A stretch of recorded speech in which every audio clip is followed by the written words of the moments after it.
Hi there, I'm Dr. Victoria Mattingly, and this is Better Humans at Work.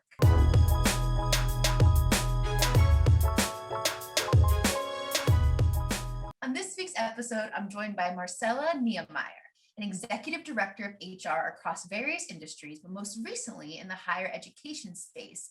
Marcela has a vision to enable graduates to make a meaningful contribution in their fields of work and communities they serve so they may affect global change. Marcela leads a talent acquisition function in addition to the organizational and talent development, HRBPs, and their diversity and inclusion best practices workstream.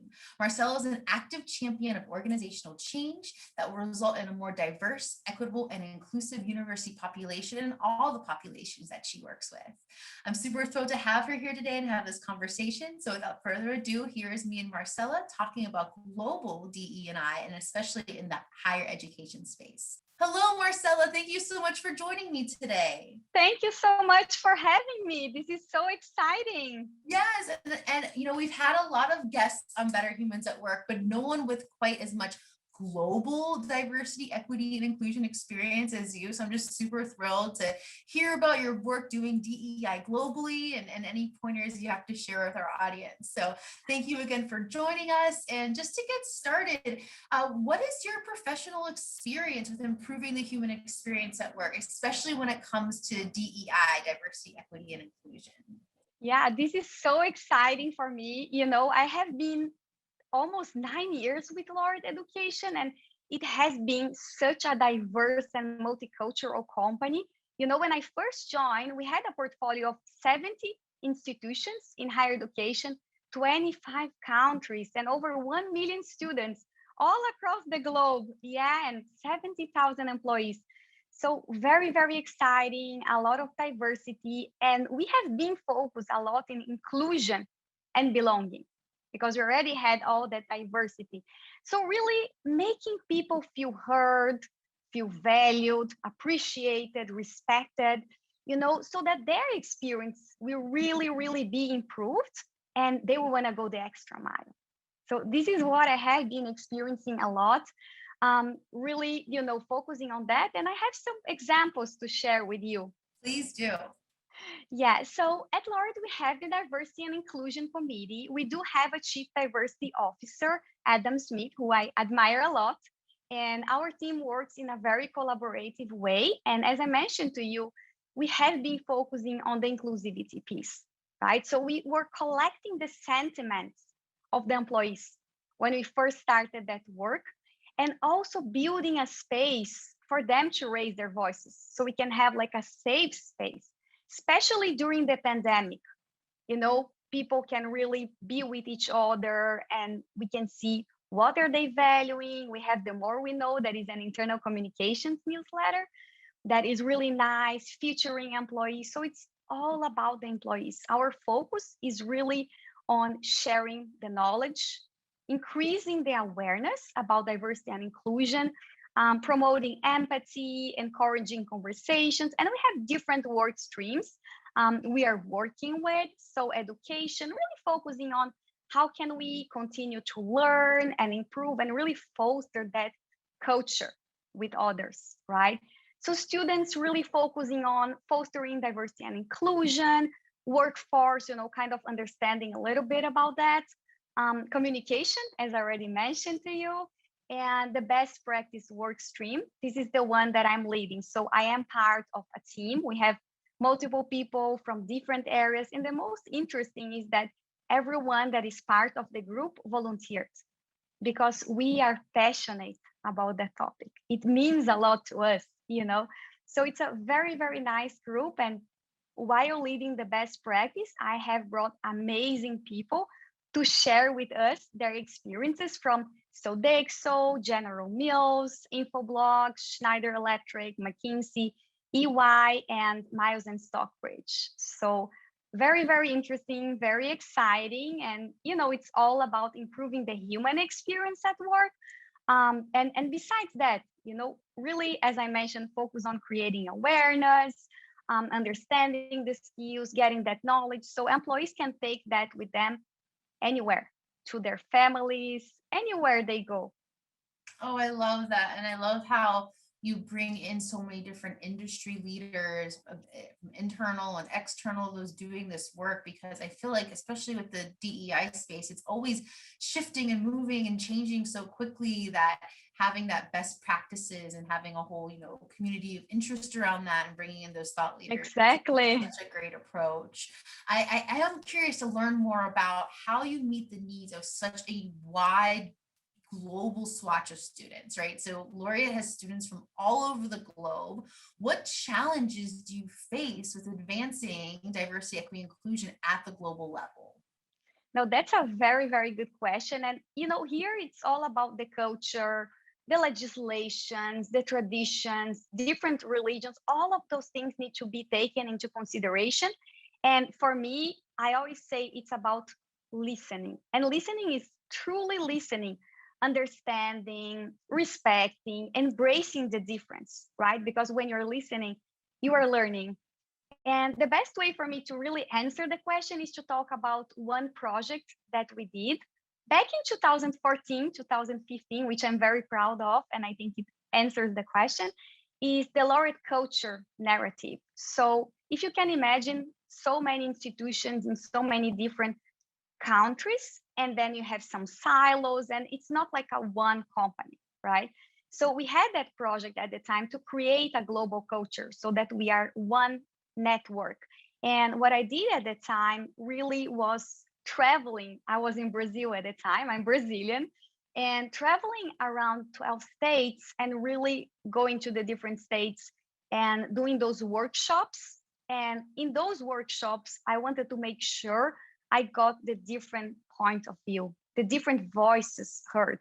So it's all about like the data collection, getting this diverse sample with all the voices, and really having, people from different tenures, different ages, all the diversity that you can imagine. And other colleagues were doing the same in the other countries. And then we collected all that data from the focus groups. We traveled a lot during that month.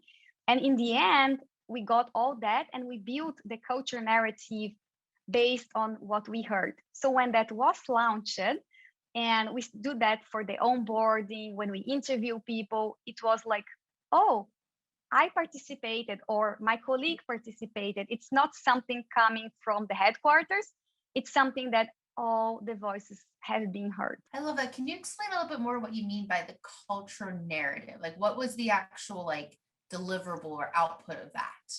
Yeah, no, that's a great question. So each institution that was part of Laureate, they had their own values and they had, competencies. So we really wanted to say, what is our dream as a company? What is our mission? And not my mission is this. You can have the mission of the institution, but you want to be really part of Laureate, right? So it was about listening to them and saying, what is important for you? And what do you see is important for us as Laureate about our culture? So collaboration is one, for example, being international is another one. So we were really doing those 1.5, 2 hour workshops to see how they saw Laureate from the different perspectives. Oh, I love that. And then I love how you take a data-driven approach to your DEI work. That is what we're always talking about over here at Mattingly Solutions, is to take more of a real data approach, not just, be sitting in some room in a vacuum and coming up with these DEI strategies, but actually, as you said, listening to your workforce, listening to your student population, your staff population. But when I've noticed talking with different companies that do DEI work, when it comes to collecting that data, once we get outside of the US, there's some barriers to that because you can't collect certain demographics based on different countries. How are you able to kind of navigate that data collection effort, globally, knowing that some countries you can't collect, things like ethnicity or religion or some of these more sensitive variables that is more easy to collect here in the States? Yeah, no, that's a very good question. And sometimes we can't collect and give that data when we are doing the project, but we can use that to ensure that all the voices are being heard, right? So it's about being very technical, looking at the Excel and saying, okay, what is our population? Who are we choosing? Who are we inviting?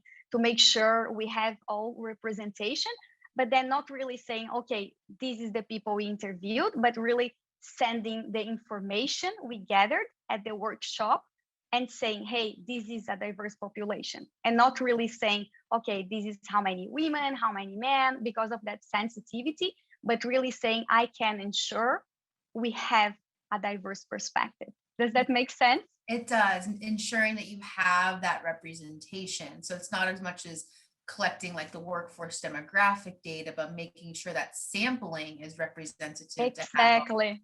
Oh, I love that. I love that. Marcela, what would you have as recommendations for those watching out there who want to take a more global, multicultural approach to doing diversity, equity, and inclusion work? Yeah. So let me talk about 3 things so your audience can incorporate those. One, for me, and based on my experience, is truly listen to your employees, so that those different cultures and different perspectives, they can be incorporated, not just listen, but incorporate. And this will make them feel valued. I want to stay at the company. So this is one. The second one is about understanding the different cultures, the habits, the behaviors, and acknowledging those, right? And then making sure that special dates, traditions are also taken into consideration and they can be celebrated. So you're being more inclusive and people feel they belong. And the third one, which is something I do a lot, is being curious about others, engaging in learning about them, and then embracing those differences. So it's, it becomes easier for me to put myself in their shoes, once I have that curiosity relationship. I love that. So just to recap, first off, truly listen to and understand, and a word you said was incorporate and integrate what you hear, into the ongoing work. I love that.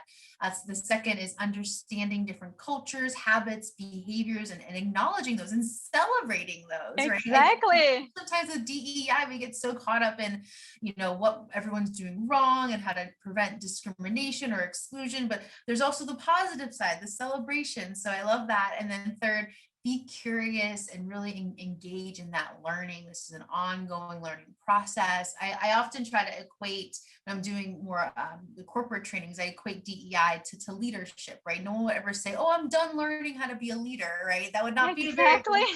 The same with DEI, really, taking that, as you said, that curiosity approach and viewing this as a lifetime learning journey. So lifetime learning. Yeah, I love that. Okay, Marcela, this has been so wonderful. How should people get in touch with you if they'd like to reach out to you after watching this video?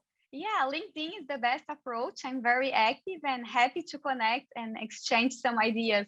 Yes, I love that. And you can check out Marcela's LinkedIn link in the description below. Thank you so much for joining us today and sharing with our audiences how they can improve the human experience at work.